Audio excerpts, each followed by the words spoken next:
Okay, so we had a discontinuity in our video because it was getting way too dark and cold. And sometimes you need a discontinuity or a break. And some people say that death is a break from life, and you come back refreshed. Kind of like how, sleep is a break from being awake, and you go into the dream world for a while and come back when you wake up in the morning refreshed. And in math, it's good to take breaks, and yeah, because not all problems, in fact, it's actually the most interesting problems are the ones that you can't just do in one sitting. Okay, so let's continue on with proving the intermediate value theorem. And now that I'm refreshed, I noticed a typo before. This should be x1, x2, not ab.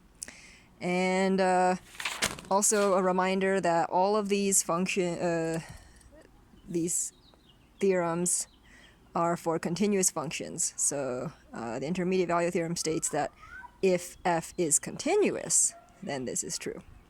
And just to emphasize that this is for continuous functions only.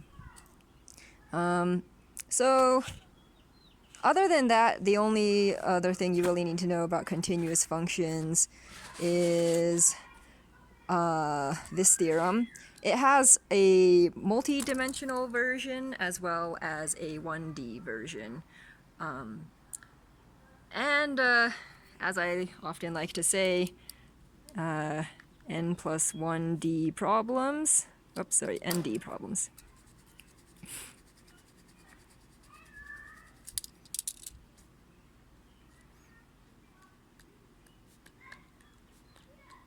require n plus 1D solutions to really be solved. So the multi-dimensional version is the boundedness theorem.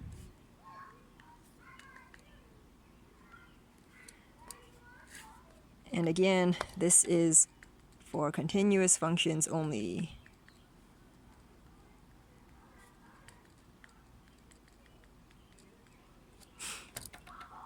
And it states that if a possibly multi-dimensional function f of a possibly multi-dimensional x is continuous, then let me just pick up something that fell.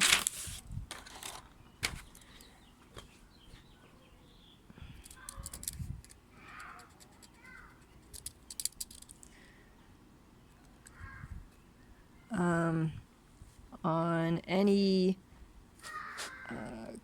closed bounded set f of x is bounded. So what does all this mean? Well, what it means for f of x to be bounded is that its magnitude is less than or equal to some number. This is pretty much the multi-dimensional absolute value, and it's just the distance between f and 0, wherever 0 is. So, for example,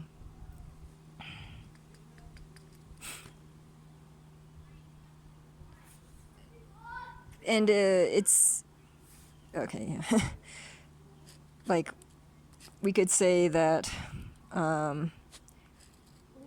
these are our possible x values, okay? And at this x value, we have f is like a two-dimensional vector. Oops, f1, f2.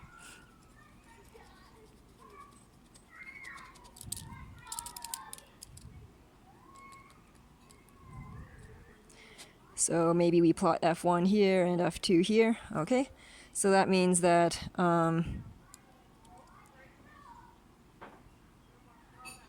over here we're going to have some value of f1 and some value of f2, and then f could be anywhere in here, so maybe it's over there.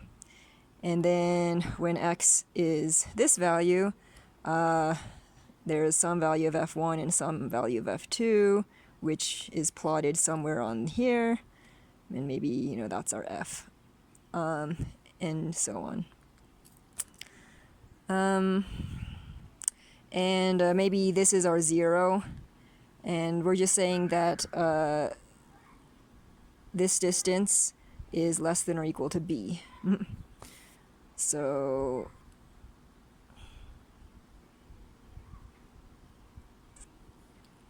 yeah, and that distance is less than or equal to b.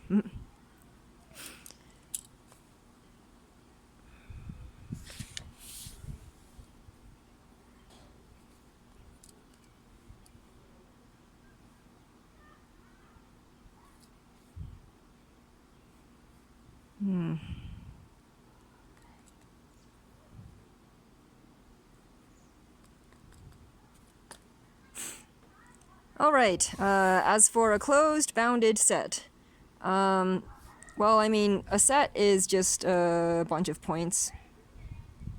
In this case, it's all the possible values of x. So it's, you know, x1, x2, yeah. And then for, yeah, any of these x values, then this is true. And for the set to be bounded, that just basically means that its distance from whatever 0 is, yeah, the farthest distance.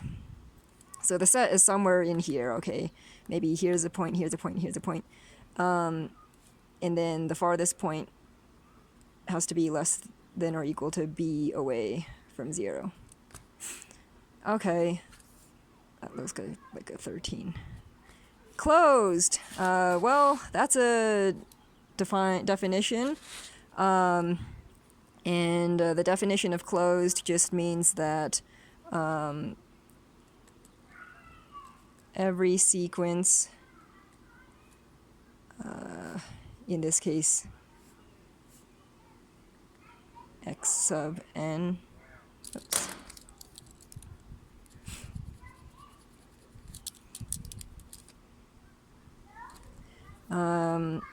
has a convergent subsequence x sub nk that converges to a point in the set.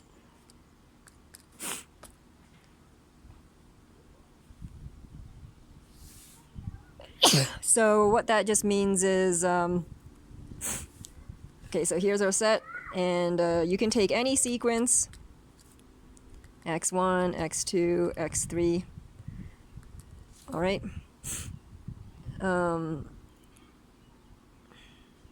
And at some point it's going to have to, or at least at some point, some of these form a sequence that has to converge. So to a limit.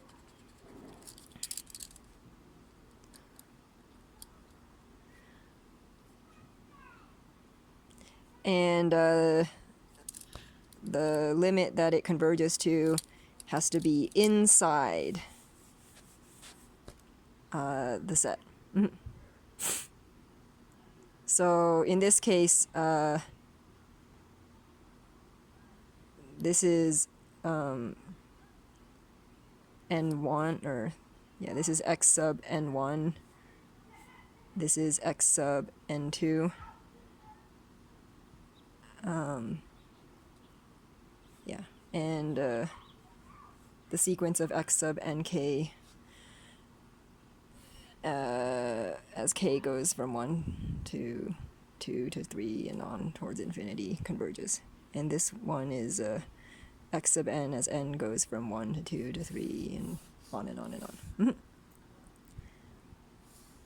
We'll definitely be using this to prove this. Yeah, and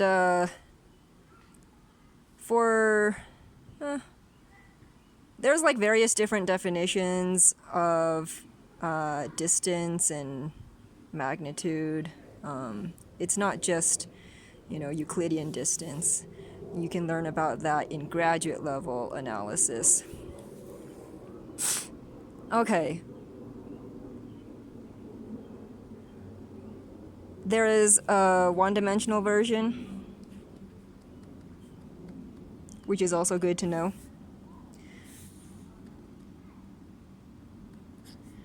And it's called the extreme value theorem.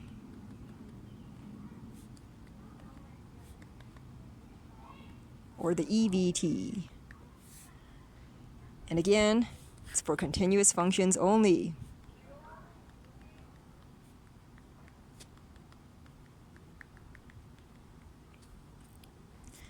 So if f of x, and this is a one-dimensional function, is continuous,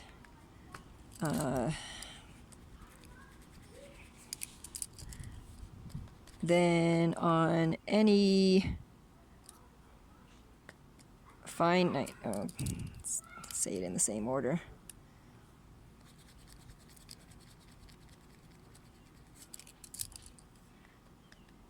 Closed finite interval, f of x has a maximum and a minimum.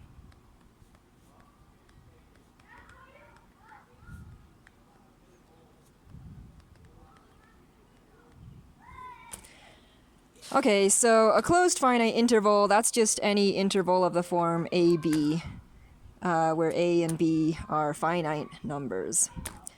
A maximum and a minimum. So a maximum is just some big M number that's finite, obviously, because infinity is not a number, that all the f values are less than or equal to. Not only that, but it's attained at some x. So f of x equals m for some x. In this case, in the interval. Okay, yeah. So, and in this case, it's for all x in AB. And the minimum is just a little m, and all the f values are greater than or equal to it. And not only that, but it has to be attainable. F of x equals m, ditto, for some x in AB. Yeah, because if we didn't have this condition, then, well, there would be multiple maximums. I mean, you could have f of x is less than or equal to m plus 1 and m plus 2. And then, you don't have a well-defined maximum, because which one is the maximum, right? And as it turns out, m and m plus 1 and m plus 2, those are all upper bounds. And similarly, you can have lower bounds. But only one maximum and one minimum. Okay. Let's prove these. Let's start by proving the intermediate value theorem.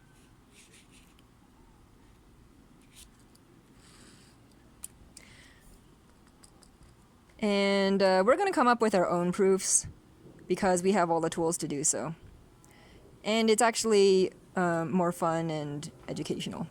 But for your homework, you can compare to the textbook proof.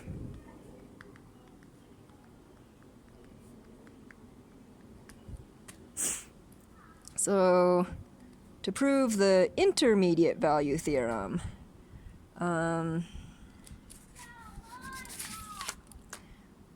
So we want to show that for continuous f, if we've got, you know, one f value equal to a, and then at another point f equals b, we need to show that in between you reach all the possible value, all the values between a and b. Let's reword this. So we want to show that for any c between a and b,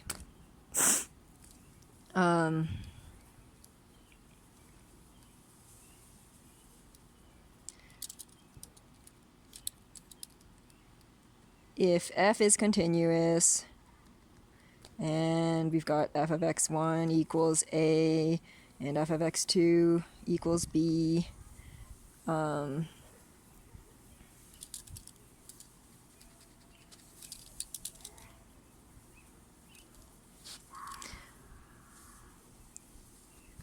then f of x equals c at some x between x1 and x2.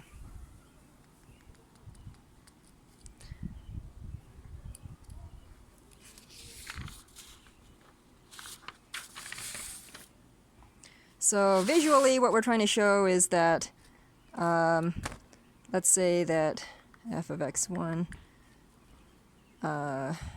we call this without loss of generality. We're just going to assume that x1 is to the left and x2 is to the right, okay? WLOG, without loss of generality, because if x2 was to the left and x1 is to the right, we could just use the same proof but just switch the names and it would still work. And let's just assume that a is less than b. So f of x1 is a, f of x2 is less than b. And we can say that without loss of generality. It doesn't matter which one is bigger and which one is smaller, because the proof works if you switch them as well, their names. Okay, so now we want to show that, and then you just pick any c between a and b. And then we want to show that it has to, or f of x has to equal c at some point. That's in between x1 and x2. Well, that's just the same thing as showing... Okay, so we want to show this.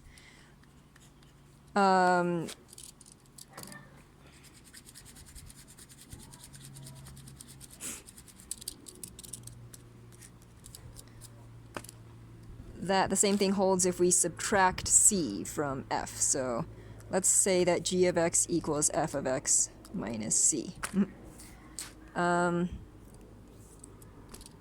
Then showing that f of x satisfies that is the same thing as showing that if g is continuous, and because if f is continuous, you can show that g equals f minus c is continuous.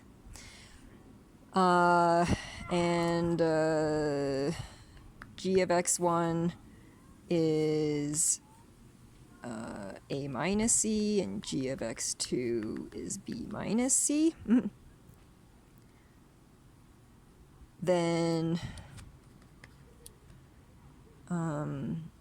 g of x equals c minus c 0 for some x in x1, x2.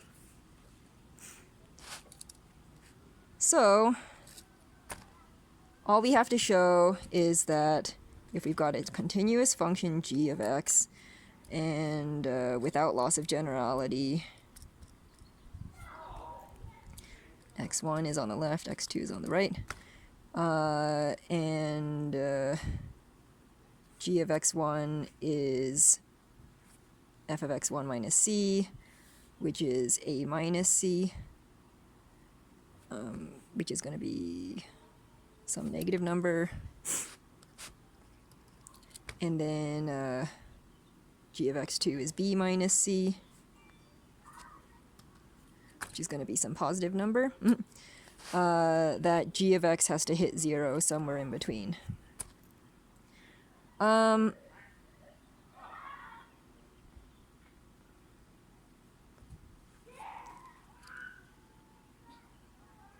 So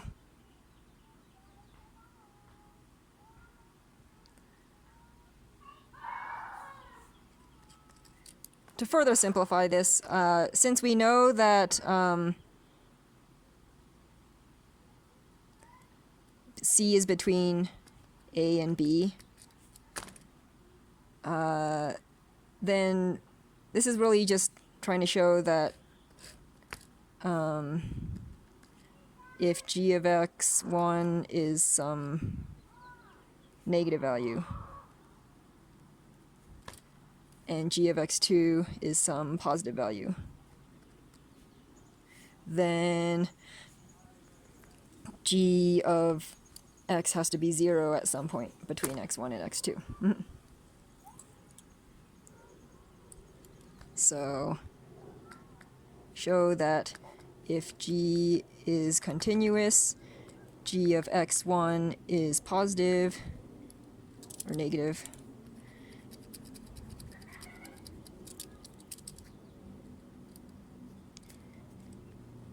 g of x2 is positive. Either way, we've got one positive and one negative in some order. Then g of x equals 0 at some point x between x1 and x2. So to prove this, let's try to find the rightmost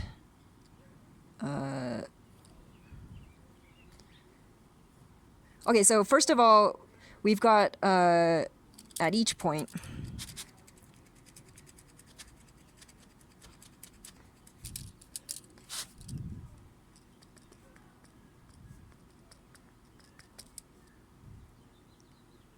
in between x1 and x2, g of x is either positive or negative.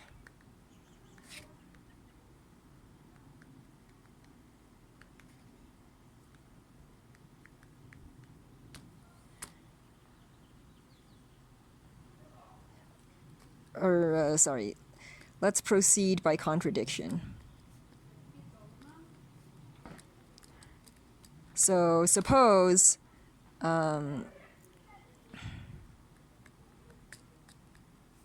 g is continuous,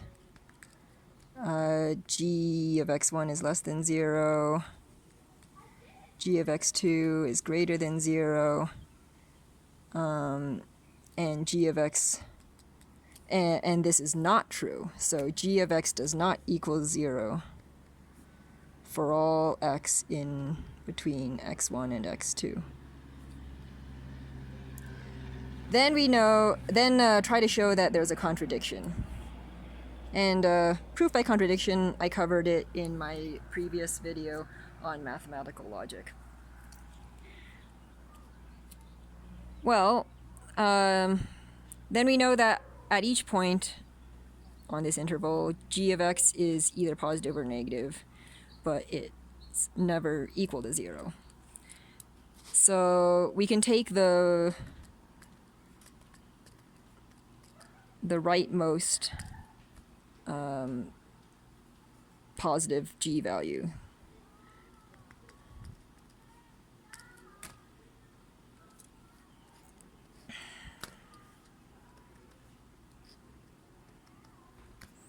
So, or the rightmost negative g value.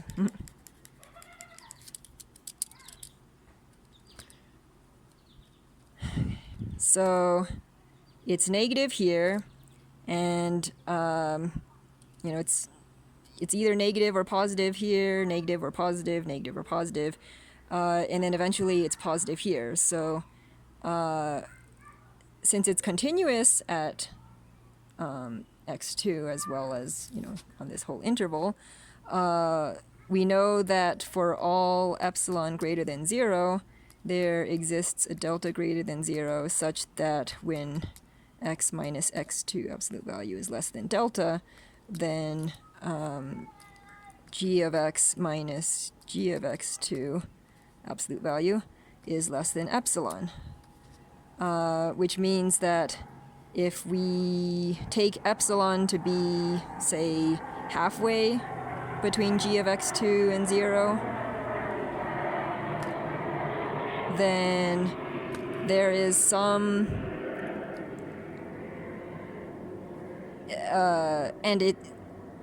obviously epsilon is going to be greater than 0 because this value here is some number that's greater than 0, and then that divided by 2 is also greater than 0.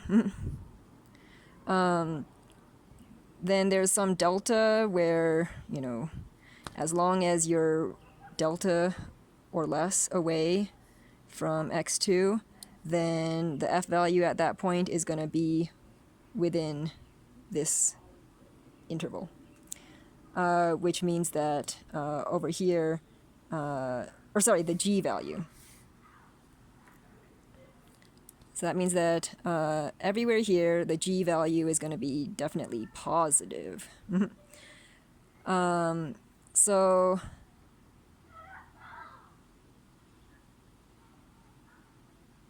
let's say that the rightmost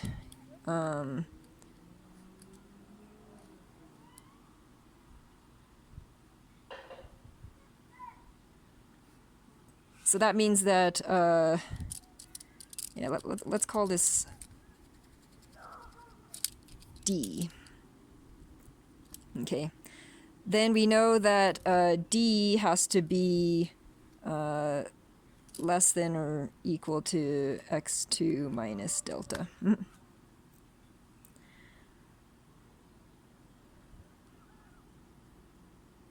And then that means that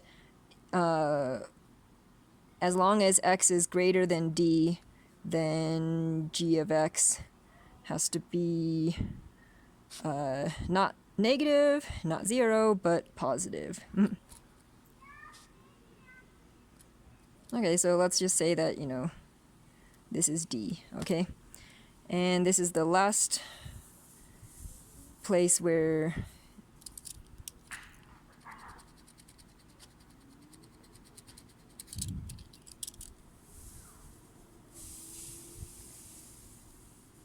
g of D or g of x is negative. Okay, so from here, everything to the right has a positive g value. But we're done. That's a contradiction because, g is continuous at D, which means that for all epsilon 2 greater than 0, there exists a delta 2 greater than 0. Such that if x minus D is less than delta 2, then g of x minus g of D is less than epsilon 2. And we could take epsilon 2 to be, halfway between this negative number and 0, which would, So this is due to g is continuous at D, and then this is due to g is continuous at x2. Yeah. Okay, so then by continuity at D, then somewhere to the left and right, all of these values are negative. But we know that everything to the right has a positive value, because if x is greater than D, then g of x is greater than 0.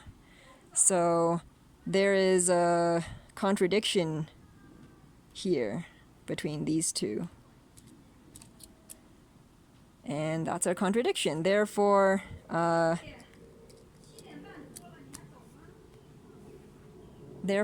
g of x has to equal 0 at some x between x1 and x2. Okay, and then lastly, let's prove the last two theorems. Note that if we prove this, then that proves this. So, proof of the boundedness theorem.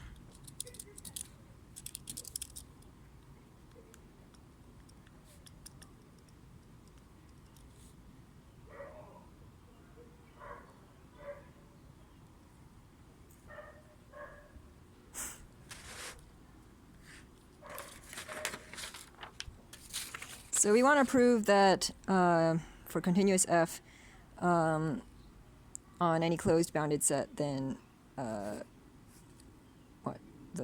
magnitude of f is less than or equal to b.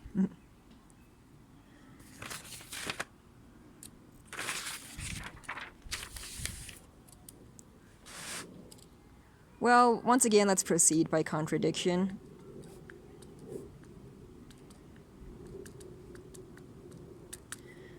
So, well, easily you can see that if f is continuous and on a closed bounded set it's f of x is not bounded, then it has to go to infinity. Intuitively, we know that. Let's make this mathematically rigorous. So, suppose f of x is continuous and not bounded on some closed bounded set. Let's call that set S. Then that means that we can take any m value, so any number. There exists an x value in the set such that the magnitude of f of x is greater than m.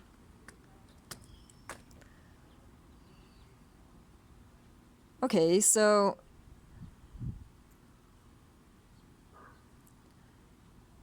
we could take, all the f values that are greater than m, and then we can take all the f values that are greater than m plus 1, greater than m plus 2. So let's say that S sub m equals all the x values for which f of x is greater than m. Then we can take S sub 1 is going to be some set, and then S sub 2, some other set, S sub 3, on and on and on, towards infinity. And notice that all the x values that are in this set are also in this set, because if magnitude of f is greater than 2, then it's also greater than 1. And yeah, all the sets, all the points in each set, in any given set, are also in all of the previous sets. And also note that all of these sets have at least one point. So we can make a sequence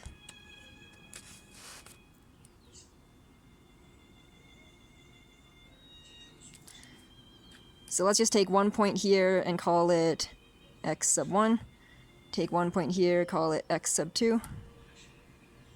So all of these sets are non-empty.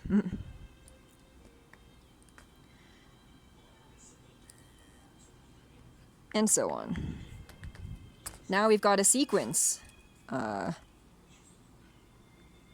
X sub n. Let's call it X sub m.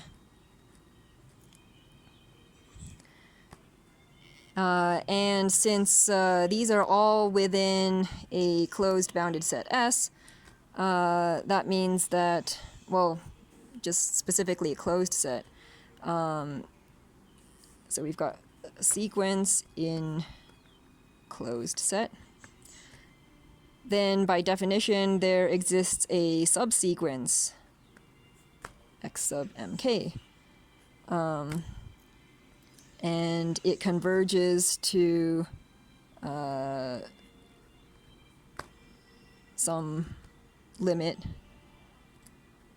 in the closed set S.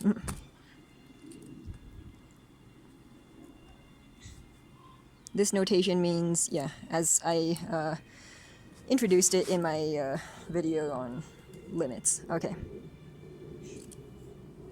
And it converges as k goes to infinity.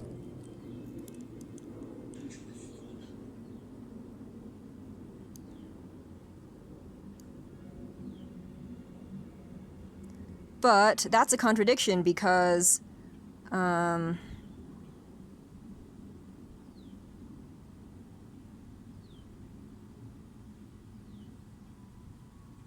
that would mean that, well, what's f of L? It has to be greater than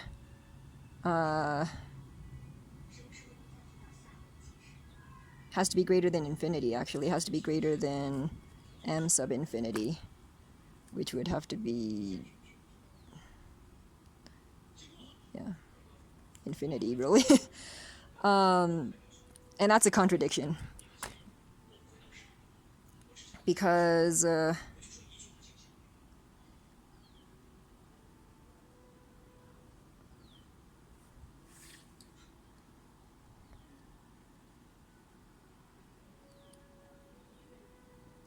would mean that f is not continuous.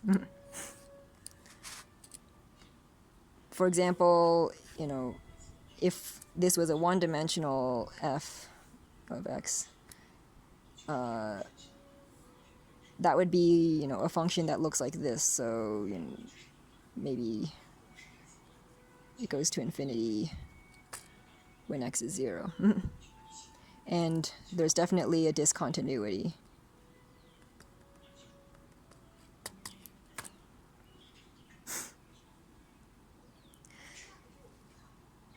Which leads to, you know, you can, for fun, what are all the ways that a function can be discontinuous? Well, I'll just tell you here. It's not a theorem, but it's pretty easy to see that the possible ways for, say, a limit from the right.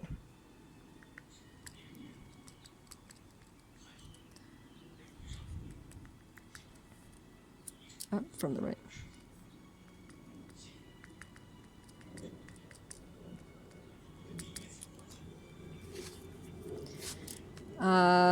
First of all, you could have the limit goes to infinity, which means that it never converges.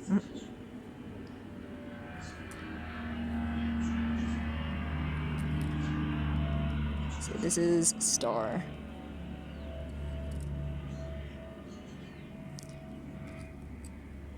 And then the second way is the limit just keeps alternating. So that would mean that there would be 2 or more values, and it can't decide whether it's which one is the limit. For example, take, f of x equals sine of 1 over x. Then as x gets closer to 0, you're taking the sign of bigger and bigger numbers, all the way towards sine of infinity. And since sine alternates between, -1 and 1, then it's going to alternate infinitely many times when you take sine of infinity, and faster and faster and faster, and you don't know what is the limit at x equals 0. All right, and now to conclude, just like to come back to the beginning.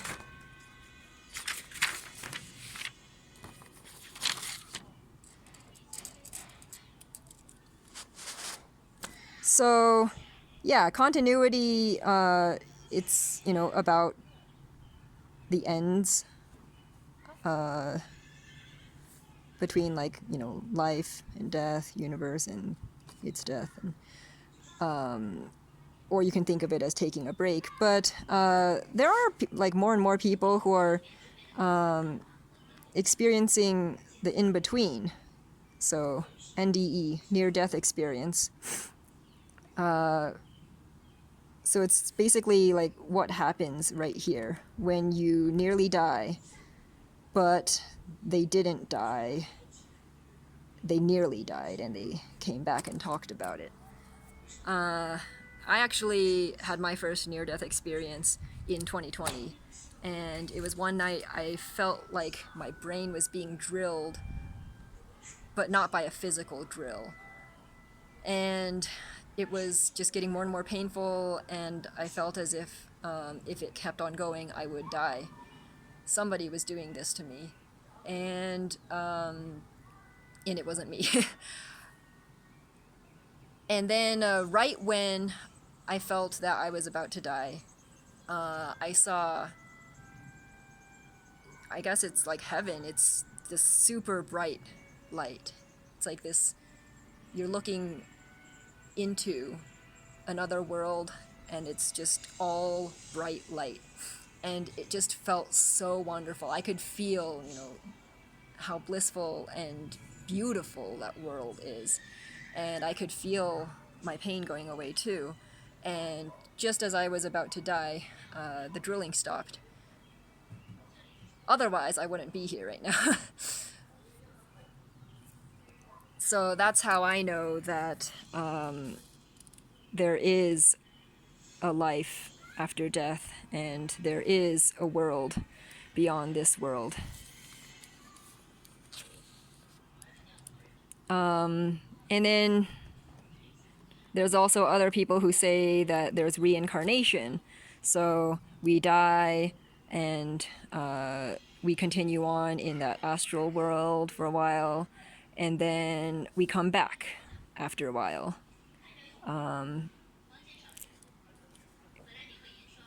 Kind of like how every day we sleep, and then we come back and wake up. And this happens over and over again every day. And then there's some people who say that besides the physical world and the astral world, there's also the causal world. Like when you don't go back to the physical world, and when you die from the astral world. And it's actually really just pure consciousness. There is no physical body, there is no astral body, and it's just oneness. Well, that's all about continuity.